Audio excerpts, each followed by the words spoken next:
Hello guys, welcome back to another election prediction video. This time we have the 2022 Senate map. Now, a lot of things have changed recently in the Senate map. A lot of races I had previously in May. A lot of them have shifted since that May prediction, so this is going to be a pretty interesting one. I'm just going to fill in these safe states right here that are not even competitive at all. Almost done. And yeah. Iowa, it's not going to be competitive. Chuck Grassley is there. He's probably going to win by over 10%, but I could see his margin dipping a bit from his previous landslide victory in 2016. I could see it being a bit more competitive just because of Roe v. Wade being overturned. I could see that overall nationwide. I think that'll cause a bit of a shift towards the Democrats.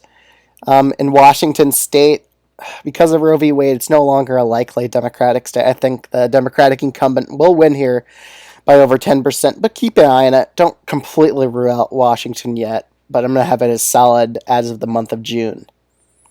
The state of Missouri. Now, Eric Greitens is currently leading the primary field still, so I'm assuming even if he wins the nomination and he's a scandal-ridden Republican, he'll still probably win by a pretty decent margin, but he'll definitely be under 10% just because of all the scandals surrounding him as a nominee.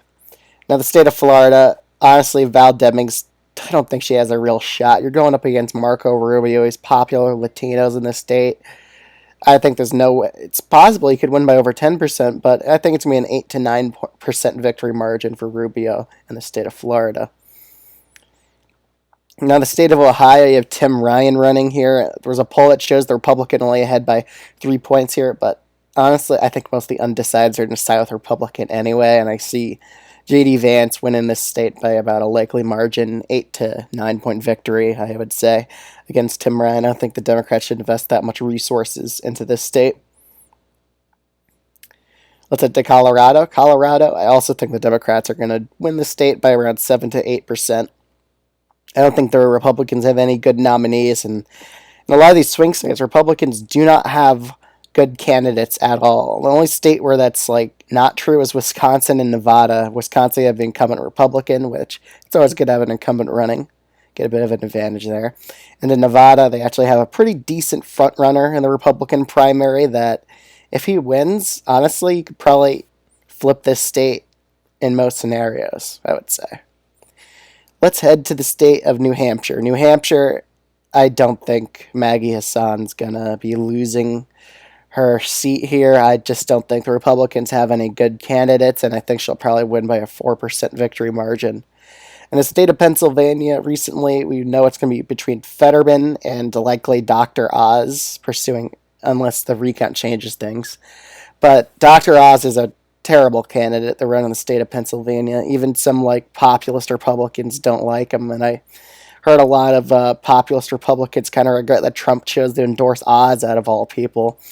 Another thing is, he's just going to get labeled, because he has dual citizenship in Turkey, he's just going to be kind of labeled as a carpetbagger, especially because a lot of people have been saying he just lives in New Jersey. He doesn't really have a residence in Pennsylvania, so they're going to try to label him as that.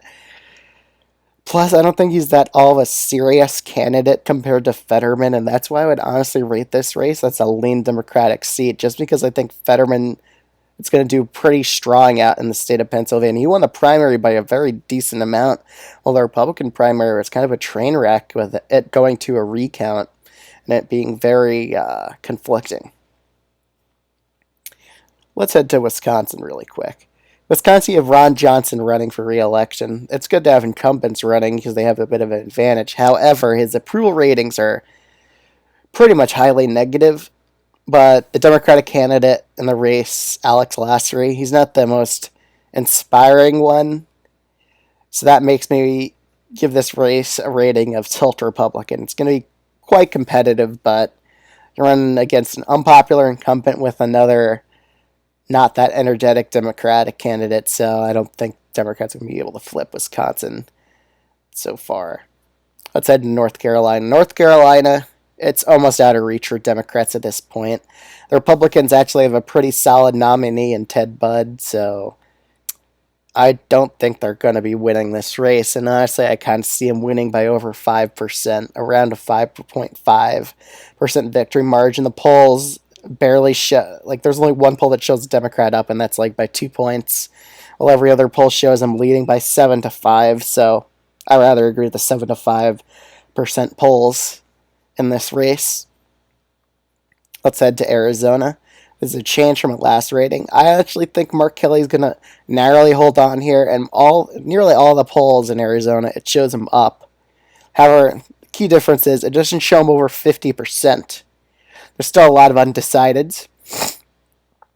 So I'm assuming they kind of break towards the Republicans a bit, but I do think going into this, he has a pretty big advantage, especially with fundraising and with being a sort of strong Democratic incumbent, but I'll give a tilt advantage to him in this race so far. In the state of Pennsylvania, Republicans actually have a pretty decent candidate run in this state, so with Laxalt, if he wins the nominee, the Republican nomination, I honestly think he would flip this Senate seat by a very narrow tilt Republican margin. Just looking at the race, Cortez Masto was a pretty invisible Democrat, honestly, in the Senate. You really don't see her doing or bringing her name out a lot, which honestly will definitely hurt her in the state, which is why I kind of have the Republicans flipping this. But the Democrats can easily win this back. They just need to shift it a few more points in their favor. And then we head to the state of Georgia. And the last poll here, a reputable poll, shows Warnock up by 5 points against Herschel Walker. Now, that's called the Herschel Walker effect. The more he talks and the more people find out about him, the worse he's going to do. Before he was leading in nearly every poll, but now, with our highly reputable poll showing him down by 5, we're seeing a bit of a shift now that people are learning about the real Herschel Walker and all the scandals about him, especially about how he aimed a gun at his wife's head. He had multiple personality disorder. These are all highly negative things for a very important swing state. I really think the Republicans made a huge mistake in letting Trump decide the nomination in favor of Herschel Walker. They made a gigantic mistake in an easily winnable state for them. If they ran just a sane, normal Republican, they possibly could flip it by a lean margin or even tilt. But at this point, just because I think Raphael Warnock has a pretty big fundraising chest, plus Herschel Walker has all these crazy things about him, and you see some interviews with him, and he's just sometimes just mentally unfit. He's just mumbling throughout most of the interview. That's not the perfect candidate to run in Georgia, and that's why I actually think Herschel Walker is probably going to lose this race by a tilt margin. It's still competitive. I'm not saying it's impossible for him to win, but I'm just saying the Democrats have a bit of advantage in Georgia and Arizona at this point. And not to mention, people might say, but Biden's approvals are really down in both these states. That doesn't really matter, though, because Democratic incumbents are just Democrats in general, are just outrunning Biden in these approval polls. I mean, you've seen a poll in the Michigan governor's race, and it shows Whitmer up by 8, while Biden's down by like -20 or 30. So Democrats are just outpacing Joe Biden in a lot of these polls, and a lot of the disapproval from Joe Biden's from people disapproving him on the left. And a lot of these senators are more left than Biden is anyway, and they're getting those approvals. So honestly, the Democrats have a real shot at holding the Senate this year.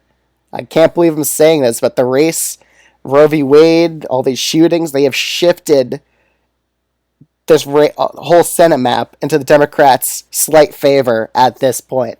So let me know what you think of this election prediction in the comments below. Like, comment, and subscribe, and we'll see you guys in the next one.